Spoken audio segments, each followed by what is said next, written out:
nas grandes cidades, sobretudo, a solidão ela é muito grande, né? Falando esse personagem, como eu viajo muito, eu vejo que é um agente meio invisível. Sim. Ninguém... Eu faço questão de cumprimentar. Oi, senhor, boa tarde, tudo bem? Então, foi tocante ver ele, assim, num lugar bacana. Eu sabia que ele era especial, assim, né? Era um garoto inteligente, esperto para além da média. Mas também isso não é garantia de se chegar a nenhum lugar, né?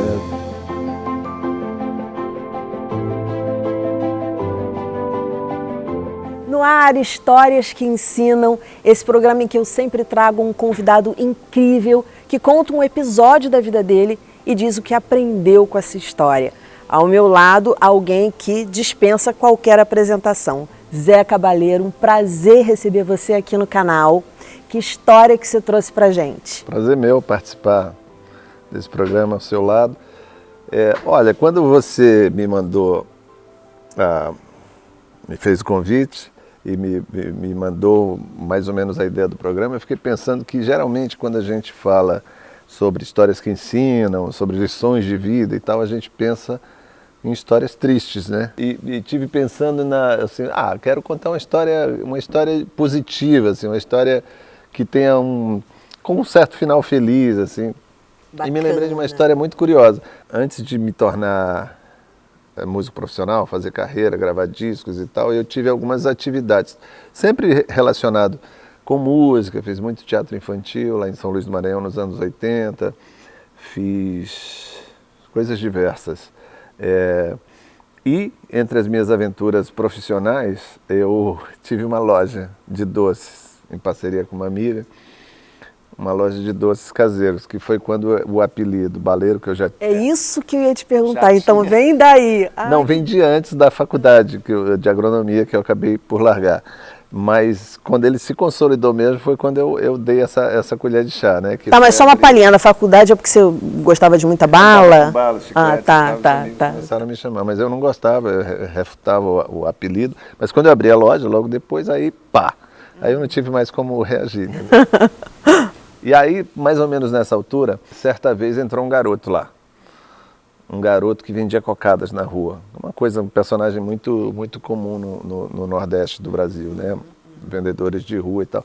E ele chegou lá, meio esbaforido, suado, pedindo um copo d'água. Aí eu peguei e falei, o que você está vendendo aí? Ele falou, cocadas. Deixa eu ver.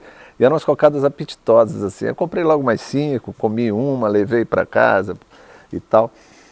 E era um moleque super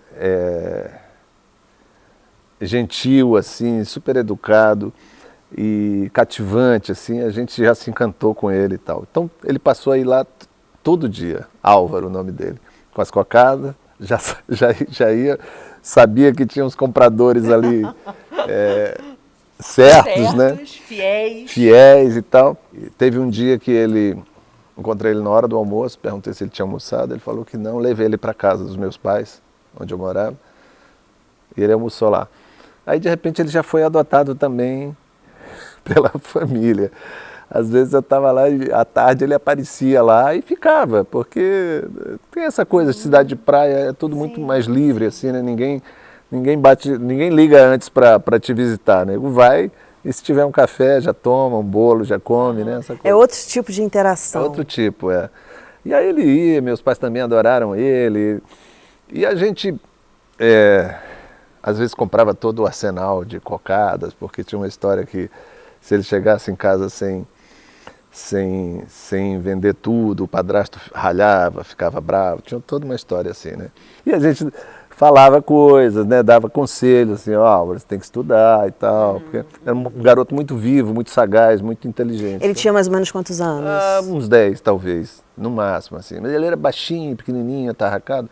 Dava livros para ele ler, dava revistas, coisas assim, sempre curioso, inquieto. E sempre com ar também de alegria, porque não era coisa assim, parecia que ele sofria por aquilo, ele gostava daquilo, né? Gostava de estar na rua, porque isso também tem um encanto, né? Tem. Estar na rua, relacionando com as pessoas, ser reconhecido. É humano, né? Exatamente. Em 91 eu peguei um Fiat Uno com a minha companheira à época, Solange, botamos a nossa casa num carro e viemos para São Paulo. eu gravei meu disco, comecei uma carreira profissional de músico, de fato, atrás de 2002, 2003, por aí, eu fui tocar em Aracaju.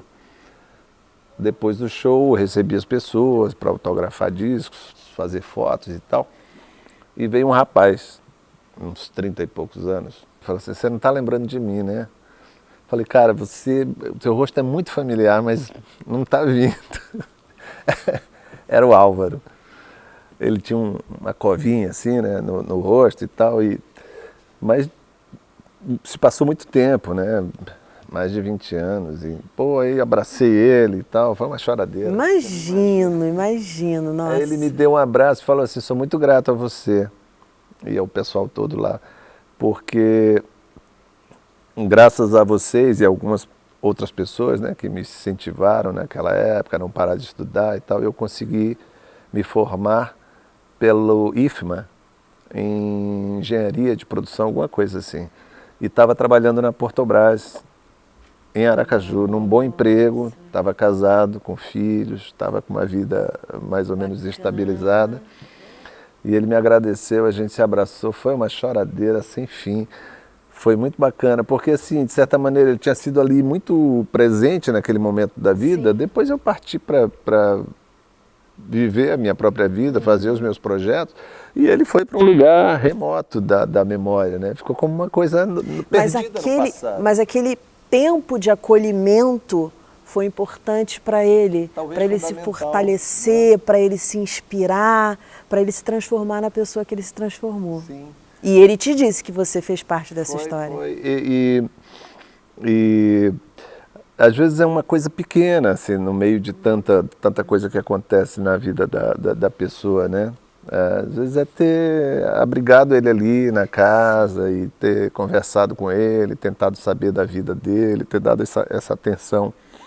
Né? Sabe que são as pequenas coisas, né? Às vezes a gente quer fazer um ato enorme, nossa, como eu queria fazer uma doação, como eu queria pegar não sei quantas crianças e trazer para minha casa, e de repente um ato de amizade, de acreditar, de acolhimento, faz toda a diferença na vida de uma pessoa. Acho que é uma grande lição, sim.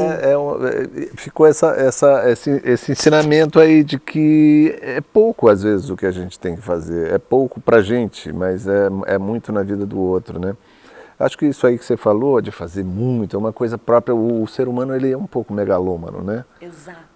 Tem uma coisa... Fica aquela coisa filantrópica, né? Eu estou fazendo porque eu estou cumprindo aqui a minha parte. Ó, estou cumprindo a minha parte, hein, galera? Mas não é isso, é no dia a dia, né? no micro mesmo, né? Assim, é ali que você interfere na vida, né? Na forma como você se relaciona com uma pessoa, como você cumprimenta, por exemplo, o funcionário do banheiro do aeroporto. Exatamente. Que são meio pessoas... Eu estou falando esse personagem, como eu viajo muito, eu vejo que é um agente meio invisível. Sim. Ninguém... Eu faço questão de cumprimentar, oi senhor, boa tarde, tudo bem? Então, porque é uma gente meio invisível, ninguém vê. Tá ali, passa, lava a mão, faz o xixi e tal. Mas é isso, é a vida que se faz nos detalhes, eu acho que é disso que você está falando. Nas grandes cidades, sobretudo, a solidão ela é muito grande, né? Às vezes a pessoa só precisa de alguém que ouça, né? A história de vida, o amargor daquele dia, né? Porque tem isso também, né? Às vezes a gente tem essa necessidade. Com certeza, todos nós, né, somos humanos, sim. Então é importante, e no caso do garoto, do Álvaro, foi uma história bonita, assim, de redenção, porque ele era de um meio muito adverso, socialmente. Uma vez eu lembro que eu e a Solange fomos deixá-lo na casa dele, era um bairro na periferia, condições muito precárias, assim, de vida. Ele era meio arrimo de família, sabe?